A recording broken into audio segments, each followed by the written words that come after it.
Hey y'all, before we dive into the courtroom chaos, let's set the scene. Karen Reed is charged with second-degree murder, manslaughter, and leaving the scene of personal injury and death. The state of Massachusetts says Karen backed over her boyfriend, Boston police officer John O'Keefe, during a blizzard back in January 2022, then left him to freeze to death in a snowbank. But Karen's story? I'm being framed. Her defense says shady cops, a botched investigation, and a house full of friends with secrets who are the real villains here. And yes, there's an entire Free Karen movement outside the courthouse, complete with signs, merch, and more conspiracy theories than a Reddit rabbit hole. All right, now that we're caught up, let's roll into week 1 of this retrial because, baby, it did not disappoint. Technically, court was closed Monday for Patriots' Day. Only in Massachusetts do we take the day off to reenact Revolutionary War cosplay. But don't worry, outside the courthouse, it was already popping off. Free Karen supporters showed up early, waving signs and screaming. The judge dropped a 200-foot no-scream zone around the building because apparently last time the jury could hear protesters chanting "frame job" through the windows. Some guy got arrested for wandering into the restricted area like it was Coachella and had to undergo a psych eval. Imagine supporting Karen and ending up in a padded room. You can't make this up. Nothing inside yet, but tensions maxed out. On Tuesday, opening statements began and the battle lines were drawn. Prosecutor Hank Brennan stated that Karen supposedly confessed at the scene, sobbing, "I hit him, I hit him, I hit him."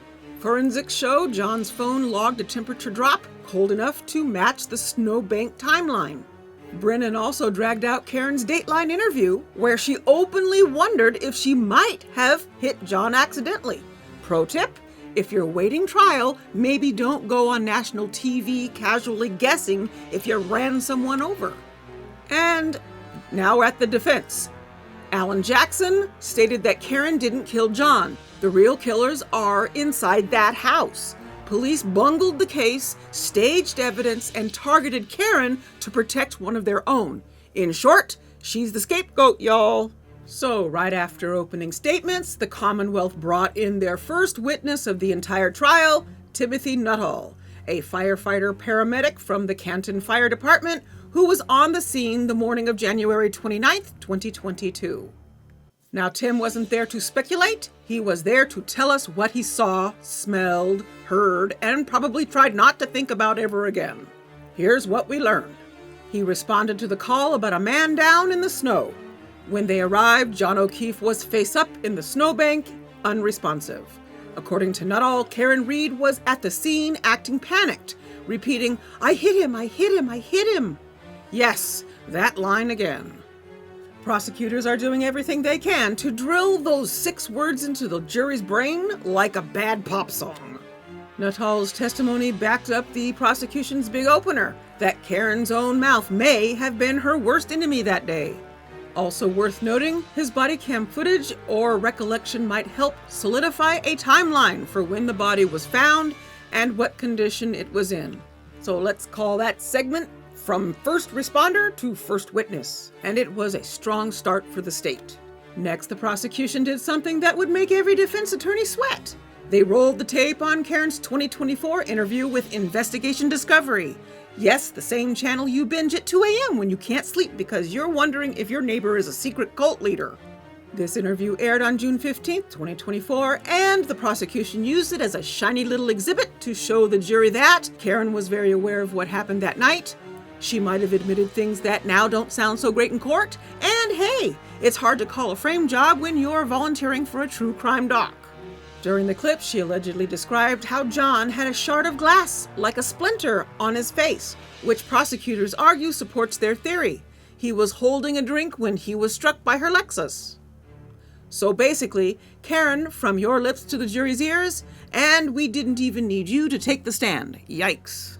Next up, the Commonwealth called Kerry Roberts, a friend of John O'Keefe, and one of the people involved in searching for him that night.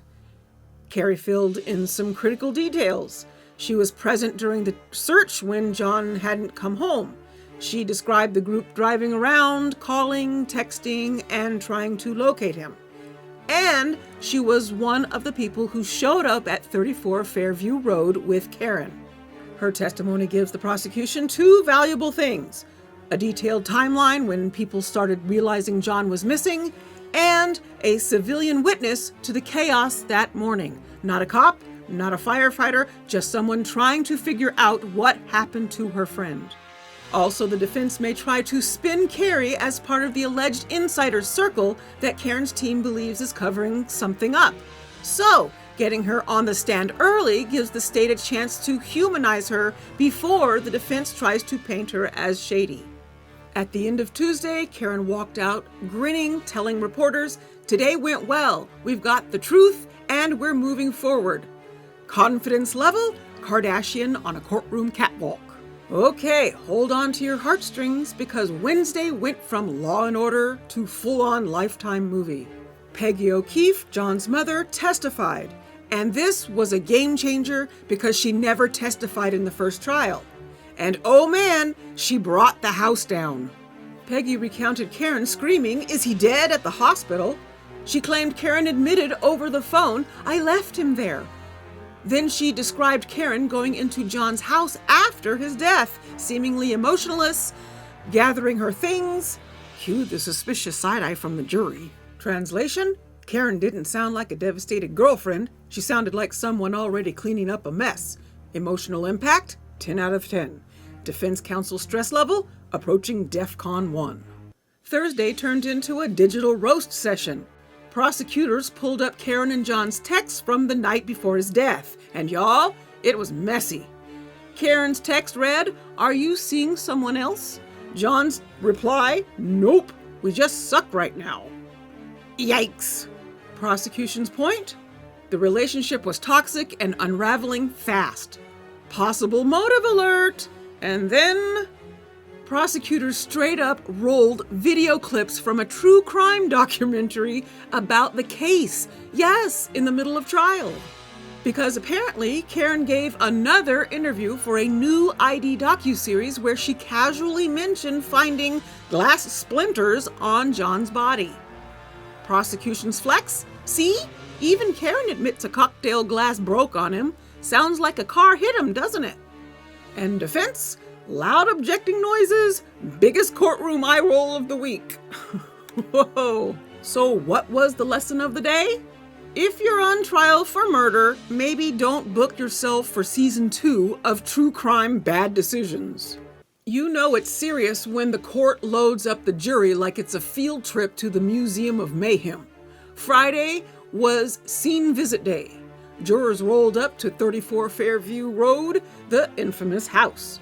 Both sides gave dueling tours. Prosecution? Notice the driveway layout? The snowbank? That's where John was. Defense? Look at all these doors. Look at these windows. Something shady happened inside. And a bonus feature, Karen's actual black Lexus SUV was there. The jurors walked around it and saw the dent and the missing taillight, aka the car of controversy. Karen skipped the field trip, telling the judge she had no desire to go back to 34 Fairview Road. Can't blame her. Pretty sure everyone there needed a cleansing sage ceremony after that visit. Back in court, the prosecution called a forensic pathology expert to start tying medical science to the case. Cause of death? Injuries?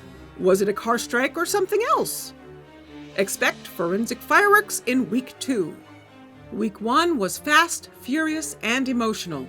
The prosecution landed some big emotional body shots. Hello, Peggy O'Keefe. Karen's own words in interviews and texts came back to haunt her. The defense is still holding its bigger counter-punches for later. So what is the public vibe? The Justice for John crowd feels like the prosecution crushed it. The Free Karen crowd says none of this proves anything, it's all corrupt. But here's the real tea. Both sides are telling two completely different stories, and it's all going to come down to which side the jury wants to believe. Grab your popcorn, y'all, because this courtroom roller coaster is just getting to the first hill. All right, I want to hear from y'all. Is Karen Read a victim of a corrupt cover-up? Or did she lose control and try to clean it up afterward? Who's winning the courtroom chess match so far? Drop your thoughts in the comments. Also, let me know in the comments, are you Justice for John or are you Free Karen? And that's it for this recap. Let me know your thoughts in the comments. Thank you for watching and supporting me.